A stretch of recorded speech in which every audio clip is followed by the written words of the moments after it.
Nah kita berbicara, sorry banget ini kalau bilang karena waktu kita nggak banyak juga, tapi kok gue bilang ini mau tidak mau kita harus bilang kalau kita hidup di suasana pandemi nih kan, bahasa pandemi COVID-19 nih. Bahasanya kalau gue pengen tahu apa kata kalian dan juga mungkin seberapa pengaruhnya buat kalian mungkin bisa sharing di sini.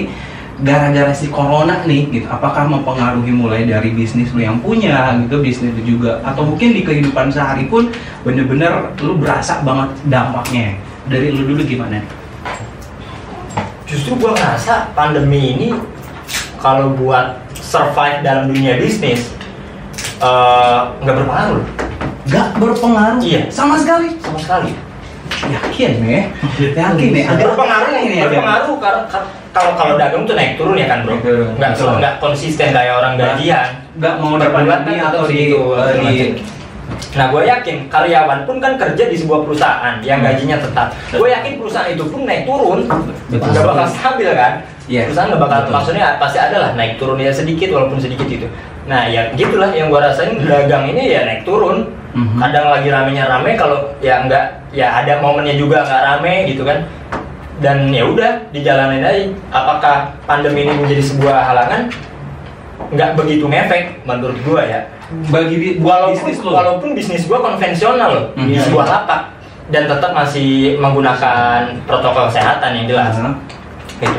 Sehigienis mungkin, sebaik mungkin kita kemas, kita package, terus kita jual, dan alhamdulillah berjalan dengan baik gitu. Wow. Kalau latar belakang gue di seni yang mana gue emang ya bisa dibilang sering manggung juga ya. Kadang gue emang di musik juga, noise management kalau boleh, kalau tahun kemarin udah kesini juga kan. Sebelum noise management tuh gue emang udah main musik juga sama orang-orang yang ada di dalam noise management juga, dan udah bermusik juga, udah mulai manggung lah, terus main sulap juga, dan teater pun per tahun per bulan tuh ada juga tuh biasanya agenda kerjanya. Itu yang kerasa tuh kalau pandemi. Secara dampak. Betul. Ya itulah, misal gua ngisi acara sulap di ulang tahun. Di ulang tahunnya kan nggak boleh rame-rame. Betul. Jadi nggak ada lah job sulap. Gitu kan. Paling itu yang kerasa. Cuman nggak terlalu signifikan karena zaman sekarang udah ada media baru, new media, udah ada YouTube, udah kita bisa berkarya di sono. Ya walaupun belum monetize seandainya gitu YouTube yang kita bangun, ya seenggaknya kita punya informasi yang mungkin kita yang mungkin cikal bakal kita akan mendatangkan klien-klien baru.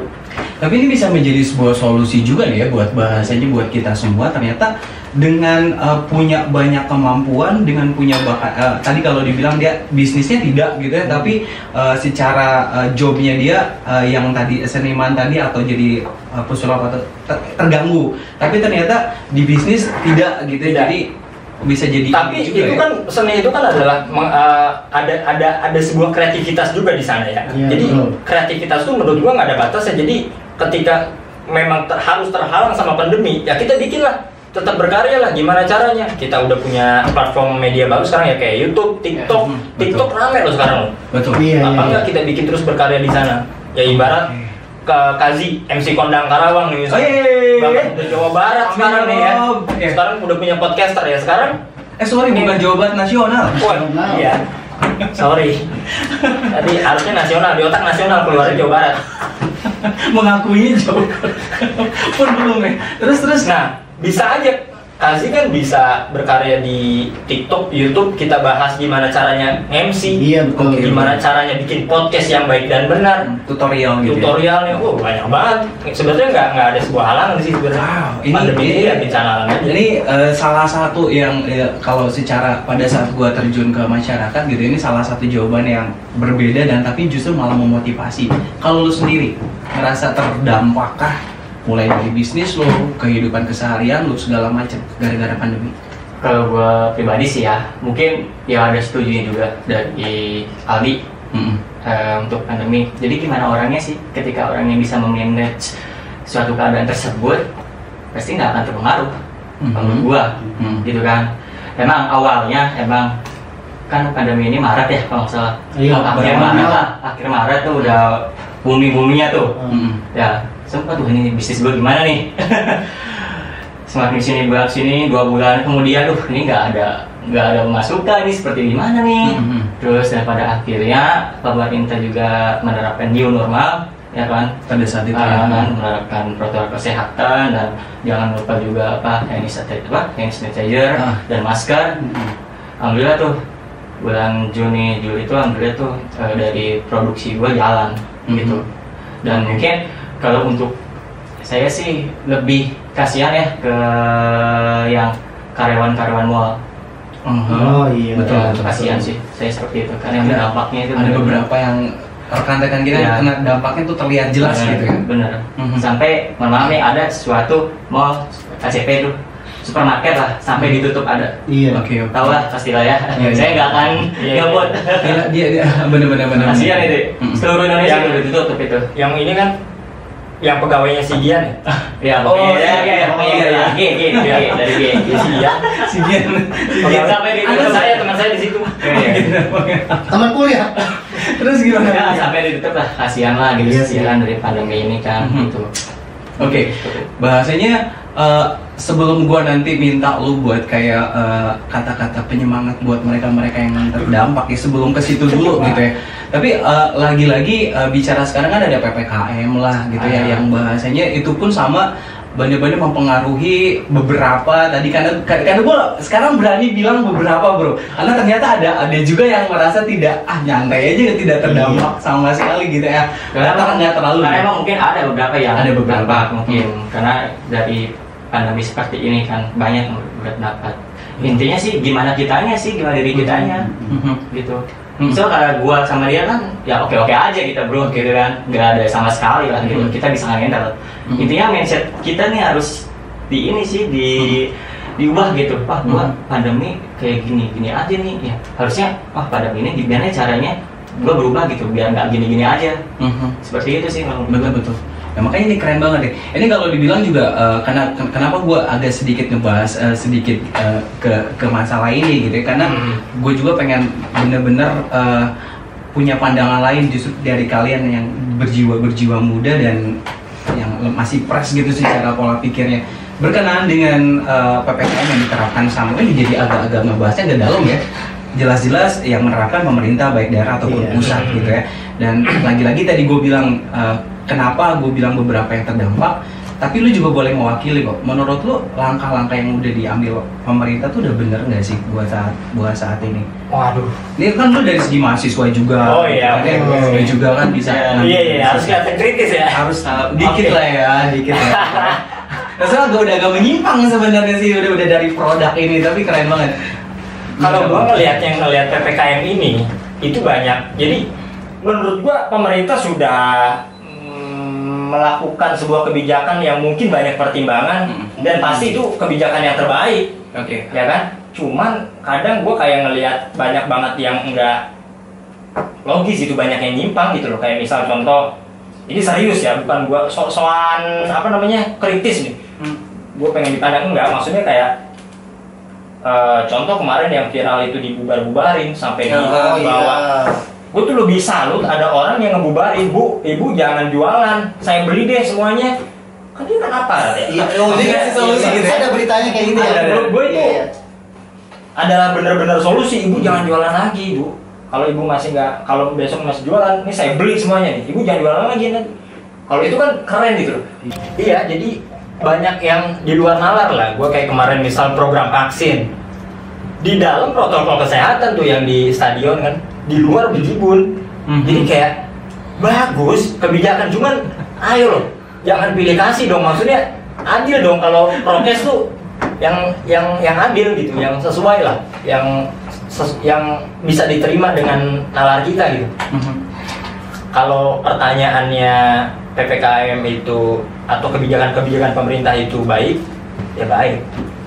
Cuman prakteknya yang kadang banyak yang menyimpang. Betul. Itu sih kan pelakunya juga kali ya. Kalau lu sendiri gimana sih menyikapi sedikit lah tentang menanggapi kebijakan yang sudah diambil pemerintah itu udah benar atau enggak sih? Kalau menurut gua sih ya namanya pemerintah pasti ingin yang lebih baik lagi lah, gitu kan. Menurut gua sih udah benar sih. Sekarang gimana dari warga negara Indonesia-nya seperti apa harus mengikuti. Kita sebagai warga negara Indonesia yang baik harus mengikuti peraturan Indonesia seperti seperti PPKM ini. Mungkin emang ada beberapa yang menyimpang seperti itu kan. Tadi dari Aldi bilang seperti itulah. Oke. Ya. Oke, berarti bahasanya biarkan pemerintah yang bekerja dan kita mengikuti, tapi yang ya kadang emang kita suka bingung gitu ketika emang kita tidak, misalkan gini, kita tadi yang bilang mau dagang, ini PPKM bro, nggak boleh dagang, tapi kita bingung kalau misalkan dia nggak dagang, mana ada gitu dia penghasilan dia dari mana seperti gitu. itu. Jadi kayak ya bimbang gitu. Oke, Fir. Emang sebetulnya bingung sih. COVID gini kita di rumah aja pun kena. Benar. Iya, sekarang kita makan. Ya, Wah, kita beli online. Ya, emang lu tahu COVID nggak bakal ada di tukang ojol. Oke. Wah, kita pakai hand sanitizer, ya itu plastiknya, ya itu sayurnya. Apa lu nggak tahu bakalan? Walaupun kita nggak ke pasar gitu kan, nggak. Oke.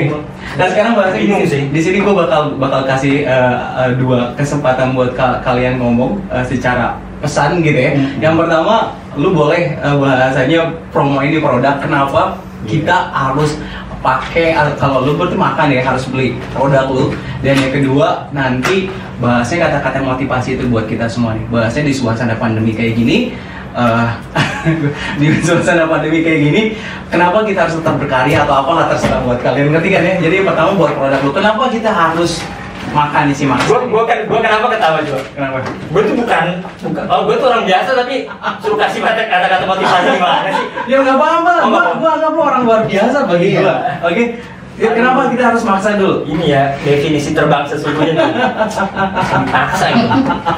Kita juga maksa. Iya, maksa gitu. Kenapa harus beli produk ini? Karena ini produk yang gua desain sebaik mungkin untuk berbeda dari yang lain. Dengan desain yang mungkin bisa dibilang kekinian, gimana caranya produk-produk atau jajanan-jajanan SD yang mungkin kita bisa beli dengan harga murah dulu. Betul. Tapi dengan produk seperti ini, gue jamin dengan harga yang masih murah juga, masih tapi murah, dengan kualitas yang mungkin bisa lebih baik. Lu mau kasih sebut harga nggak? Goceng. Wih, cuman goceng dapat 2 lagi ya? Enggak. Goceng Satu goceng. Terakhir, kata-kata dari lo, bahasnya buat penyemangat mereka nih, kaum muda ada di sana. Mungkin agak universal dan mungkin agak sedikit mengandung majas metafor kali ya. Apa sih? Apa tuh? yang mungkin gua pegang dan jadi pegangan sampai sekarang ya. Menjadilah, bukan seperti. Menjadi bukan seperti. Menjadi diri sendiri bukan seperti orang lain. Okay. Orang lain pengen gue pengen kaya sini, jangan pengen kaya, lu jadi diri lu sendiri sehingga lu bisa jadi inspirasi orang lain. Misal gua di Depeng, gue pengennya sih ke depannya ya banyak orang, gue pengen kayak di Depeng gitu. Cuman gue minta lagi, lu jangan jadi kayak gue, lu jangan pengen kayak gue, lu jadi diri lu sendiri. Oke. Yang mungkin ntar lu bakal bisa jadi inspirasi banyak orang. Jadi yourself bilang ya. Waduh, dapet banget. Tuh, kaulah muda. Singkat padat. Kalau bahasanya, kenapa kita harus pakai produk lu? Menurut gua, Ya, Insya Allah, ketika lu pada pakai produk gua, Insya Allah puas lah. Puas. Dengan dari bahan, dengan dari sablonannya. Jangan lupa ya, Elephant Star. Elephant Star nih. Cek di Instagram Elephant Star. Cuman gua belum percaya. Sampai sekarang gua belum percaya karena gua belum pakai. Boleh nanti di endorse. Aduh, gua tunggu nih, gua pegang nih kalian semua sapinya. Terus yang terakhir, kata-kata inspiratif buat kita semua dari lu. Apa ya? Sukses aja kali ya, maksudnya gini. Ketika Anda ingin sukses, kamu harus pelajari dulu orang tua kamu. Yang terutama ibu. Itu bikin raja dulu orang tua iya. tadi ya. Ketika Anda ingin dirajai orang lain ya, kamu harus rajin dulu ibu kamu sendiri. Seperti itu sih. Oke. Ibu. Ngomong-ngomong ibu gue pernah bilang ini. Apa tuh? Kita masih ada waktu dikit. Nakoda yang hebat tidak dilahirkan di laut yang tenang. Tapi iya dong, nakoda kan hebat nih. Nakoda kan yang supir perahu. betul. Dia nggak bakal hebat kalau lautnya tenang. Betul. Jadi ketika lu dapat masalah kanan kiri depan belakang, lu lawan aja, ntar lu bakal jadi nakoda yang hebat, lu bakal jadi orang yang hebat buat menghadapi suatu masalah hidup. Keren banget. Namun nih kalau nggak di stop nggak bakal balik, gila keren banget. Harus ada segmen 2 nih katanya. Betul, harus ada segmen 2. Jadi yang pasti kita harus Pamit undur. Ini gak dimakan dulu nih. Mau. Yang pasti thanks banget buat Lagi Depeng. Sukses selalu buat bisnisnya, buat kegiatan aktivitasnya, buat lu juga Raffi. Siap. Buat bisnisnya, buat aktivitas Zil. Tapi jangan lupa kirimin Endorse-nya. Gak ada ukuran buat lu Zil. Oke, thank you banget Zil Oke, buat siap. semuanya. Oke, yang pasti thank you banget. Assalamualaikum warahmatullahi wabarakatuh. Masih di Revolusi Podcast bareng gue Z dan juga dan saya Z. lu Zil. Tuh Z. Sampai jumpa bro. Turun. Wait. Ya. Oke. Bro lagi. Cobain.